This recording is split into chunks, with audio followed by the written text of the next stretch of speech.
Assalamualaikum warahmatullahi wabarakatuh. Sebelumnya, terima kasih kepada Ibu dosen Fristina Anissa SE MPA selaku dosen mata kuliah Hukum Bisnis, dan terima kasih kepada teman-teman semua yang telah menyimak video materi kali ini. Di sini, kami dari kelompok 4 ingin mempresentasikan hasil diskusi kami yang berjudul Hukum Ketenagakerjaan. Sebelumnya, perkenalkan, nama saya Maya Aprilia, NPM 210008, dan teman saya Yoga Fatah, NPM 210002, dan yang satunya lagi yaitu Muhammad Rosi Ramdhani, NPM 210021. Baik, di sini saya akan menjelaskan mengenai tabel of contents tentang materi hukum ketenagakerjaan. Yang pertama, yaitu apa sih pengertian dari ketenagakerjaan dan kedudukan hukum? Yang kedua, bagaimana hukum positif di bidang ketenagakerjaan tersebut? Yang ketiga, syarat kerja dan perjanjian kerja dalam hubungan kerja. Yang keempat, yaitu penyelesaian perselisihan hubungan industrial. Baik, pada kali ini yaitu pengertian. Pengertian atau definisi hukum ketenagakerjaan atau pemburuhan berbeda-beda. Hal ini tergantung pada cara pandang melihat dari satu sisi saja, tidak dapat memperhatikan sisi lainnya yang tidak kalah penting untuk dijelaskan. Di sini dapat dilihat pasal 1 angka 1 Undang-Undang Ketenagakerjaan adalah segala hal yang berhubungan dengan tenaga kerja pada waktu sebelum, selama, dan sesudah masa kerja. Jadi, dapat dilihat bahwa hukum ketenagakerjaan adalah suatu sistem hukum yang tersusun dalam sekumpulan pasal-pasal, ayat-ayat yang dibuat oleh pihak-pihak yang terlibat dalam mekanisme hubungan industrial yang berwawasan keadilan penuh, tanggung jawab, dan bermartabat. Jadi, ketenagakerjaan itu keterlibatan antara pihak-pihak kompeten dalam merumuskan peraturan ketenagakerjaan yang diharapkan dapat mewujudkan produktivitas individu dan nasional yang mempunyai daya saing dan nilai tambah dalam pencapaian tingkat kesejahteraan hidup dan ketentraman berusaha. Yang kedua, di sini saya akan menjelaskan tentang ruang lingkup dalam ketenagakerjaan. Yang pertama, pada seperangkat sistem hukum. Jadi, hukum-hukum positif yang mengatur aspek-aspek ketenagakerjaan yang meliputi syarat kerja, norma ketenagakerjaan, dan pengawasan kerja. Yang kedua, yaitu subjek hukum yang memiliki kompetensi dan wewenang, yaitu meliputi pihak-pihak pemerintah bersama DPR.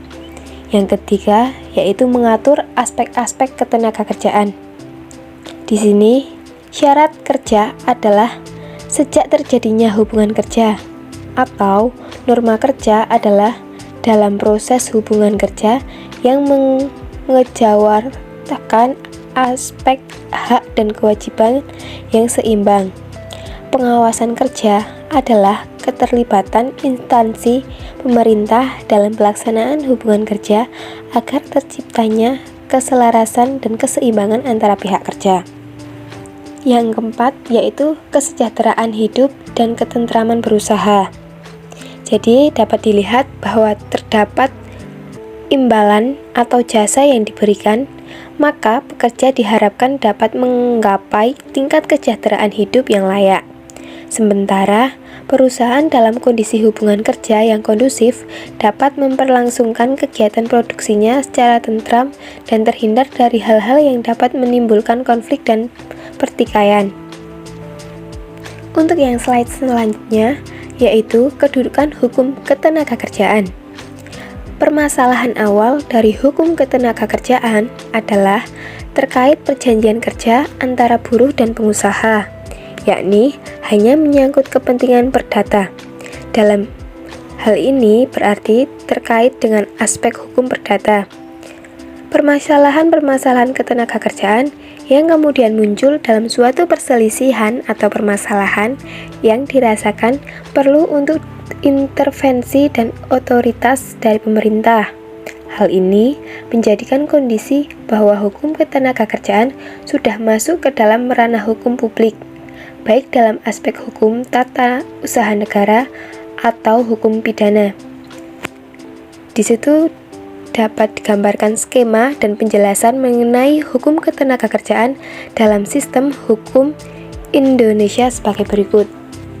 Hukum ketenagakerjaan meliputi 3 hukum, yaitu yang pertama, hukum perdata, yang kedua, hukum pidana, dan yang ketiga yaitu hukum tun, di mana hukum perdata itu meliputi perjanjian kerja antara pihak pekerja dengan pengusaha, sedangkan pada hukum pidana yaitu meliputi perjanjian kerja yang tidak mengikut sertakan pekerjaan di dalam program jam sostek. Untuk hukum tun sendiri yaitu pengusaha wajib melaporkan keberadaan perusahaan berdasarkan UU WL nomor 7/81. Untuk selanjutnya yaitu hukum positif di bidang ketenagakerjaan. Yang pertama yaitu konstribusi dan peraturan perundang-undangan tentang ketenagakerjaan. Dalam Undang-Undang Dasar 1945 pasal 27 ayat 2 menyebutkan bahwa setiap warga negara berhak atas pekerjaan dan penghidupan yang layak bagi kemanusiaan. Hukum positif merupakan hukum yang sedang berlaku dalam suatu negara. Dalam asas hukum dikenal sebagai istilah lex specialis declaret lex generali, atau hukum dan aturan yang mengatur khusus membatalkan hukum dan aturan yang berlaku pada umum. Untuk itu, di bidang hukum ketenagakerjaan banyak terdapat suatu undang-undang yang mempunyai peraturan menteri, keputusan menteri sebagai suatu kebijakan pelaksanaan dari substansi yang diatur, dan bahkan suatu peraturan pemerintah yang mempunyai suatu surat edaran oleh menteri sebagai julukan pelaksanaannya. Untuk slide selanjutnya dapat dijelaskan oleh rekan saya. Untuk slide selanjutnya yaitu ada beberapa hukum positif dalam penetapan norma kerja dalam tatanan hukum ketenagakerjaan. Untuk yang pertama ada Undang-Undang Nomor 13 Tahun 2003 tentang ketenagakerjaan. Dan yang kedua ada Undang-Undang Nomor 21 Tahun 2000 tentang Serikat Pekerja. Dan untuk nomor 3 ada Undang-Undang Nomor 1 Tahun 1970 tentang Keselamatan Kerja. Untuk yang keempat ada Permen 100 Permen per 2003 tentang PKWT.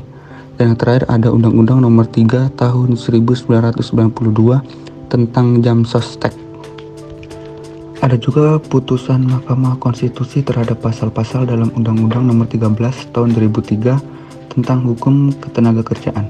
Diketahui bahwa sejak diundangkannya Undang-Undang Nomor 13 Tahun 2003 tentang ketenagakerjaan melalui Lembaran Negara Republik Indonesia Nomor 29 Tahun 2003 pada tanggal 25 Maret 2003, maka hukum positif di bidang ketenagakerjaan yang sebelumnya didasarkan kepada Kepmen Nomor 150 per Men per 2000 beralih dengan dasar hierarki peraturan perundang-undangan yang lebih tinggi. Dalam keputusan Mahkamah Konstitusi terdapat beberapa pasal.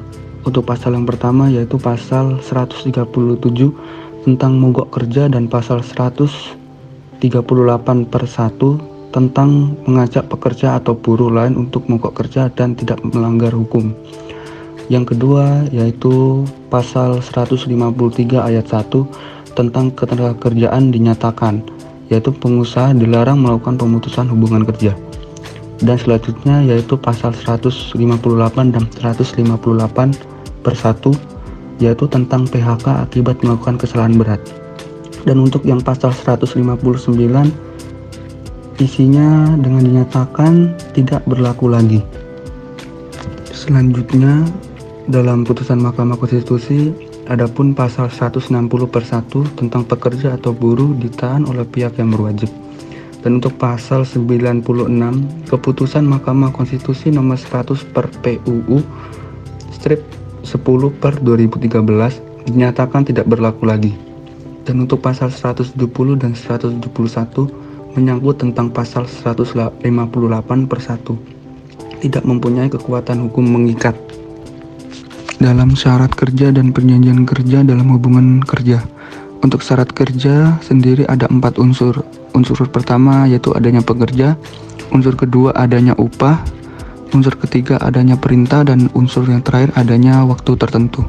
Untuk perjanjian kerja dilihat dari jangka waktu perjanjiannya, dikenal dengan adanya perjanjian kerja waktu tertentu atau PKWT atau kontrak, dan perjanjian kerja waktu tidak tertentu atau PKWIT atau tetap, merupakan bentuk atas status pekerja PNG lazim dalam tatanan praktik ketenagakerjaan di Indonesia. Untuk slide selanjutnya adalah hukum positif ketenagakerjaan.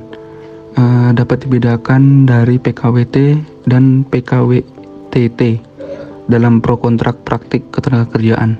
Untuk PKWT dilakukan dengan aturan waktu dan mekanisme PKWT yang berlaku per 212. Untuk PKWTT sendiri yaitu dilakukan dengan melalui masa percobaan selama 3 bulan. Dalam PKWT juga dapat diperpanjang 1 kali mengikuti masa jeda 30 hari dan dilakukan kontrak terakhir sebanyak 1 kali. Dan untuk PKWTT dilakukan dalam masa percobaan 3 bulan dengan dasar adanya kesepakatan. Untuk PKWT dapat diakhiri sewaktu-waktu oleh para pihak sesuai hal-hal yang diatur dan mengikuti konsekuensi penalti atas pengakhiran perjanjian kerja tersebut. Dan untuk PKWTT sendiri, pengakhiran perjanjian tidak berkonsekuensi terhadap penalti. Dan PKWT wajib didaftarkan jam sostek sejak dimulainya hubungan kerja. Tetapi pada praktiknya PKWT tidak didaftarkan atas jam sostek. Dan untuk PKWTT, kepesertaan jam sostek umumnya terjadi pada saat telah melampaui masa percobaan. Dan yang terakhir, PKWT sendiri umumnya tidak dilihat tentang jenis dan sifat pekerjaan dalam praktik PKWT. Dan untuk PKWTT sendiri, praktik masa percobaan biasanya diberikan untuk pekerjaan-pekerjaan yang dapat terukur pencapaiannya. Untuk yang berikutnya adalah penyelesaian perselisihan hubungan industrial. Hubungan industrial dan perselisihan hubungan industrial. Ada 3 fungsi utama dalam melaksanakan hubungan industrial. Yang pertama adalah fungsi pemerintahan, dan yang kedua adalah fungsi pekerja atau buruh, dan serikat pekerja atau serikat buruh. Yang ketiga adalah fungsi dari pengusaha dan organisasi pengusaha. Pemutusan hubungan kerja dan larangan PHK. Yang pertama, pemutusan hubungan kerja oleh pengusaha atau majikan. Yang kedua, ada pemutusan hubungan kerja oleh buruh. Yang ketiga, pemutusan hubungan kerja demi hukum. Dan yang keempat, ada pemutusan hubungan kerja oleh pengadilan. Yang berikutnya adalah hak buruh setelah PHK. Jika terjadi PHK, maka pengusaha wajib membayar seperti uang pesangon, uang penghargaan masa kerja, uang penggantian hak yang meliputi penggantian cuti tahunan yang sebelumnya belum diambil, lalu biaya perjalanan pulang, atau biaya untuk keluarga pada saat awal peraturan perusahaan dan perjanjian kerja bersama. Berikut ini adalah contoh dari perhitungan pesangon dan penghargaan seperti dapat kita lihat pada tabel. Untuk masa kerja 1 tahun, maka pesangonnya adalah 1 bulan upah. Dan jika penghargaan, jika masa kerjanya 3 sampai dengan 6 tahun, maka jumlah penghargaannya adalah setara dengan 1 bulan upah. Begitu seterusnya. Lalu yang berikutnya adalah Penyelesaian perselisihan ketenagakerjaan atau perburuhan. Penyelesaian perselisihan hubungan industrial wajib dilaksanakan oleh pengusaha dan pekerja buruh secara musyawarah dan mufakat. Cara penyelesaian perselisihan di luar pengadilan antara lain seperti mediasi, lalu konsolidasi, dan arbitrase. Yang kedua, penyelesaian perselisihan melalui peradilan. Perselisihan melalui peradilan biasanya adalah melalui pengadilan hubungan industrial atau PHI atau forum penyelesaian perselisihan melalui pengadilan khusus yang dibentuk di lingkungan negara. Baik, terima kasih. Itu saja yang dapat kami sampaikan. Semoga apa yang kami sampaikan dapat bermanfaat bagi kita semua. Untuk berikutnya, jika ada sesi tanya jawab, maka besok ketika kita tatap langsung. Terima kasih. Sekian, wassalamualaikum warahmatullahi wabarakatuh.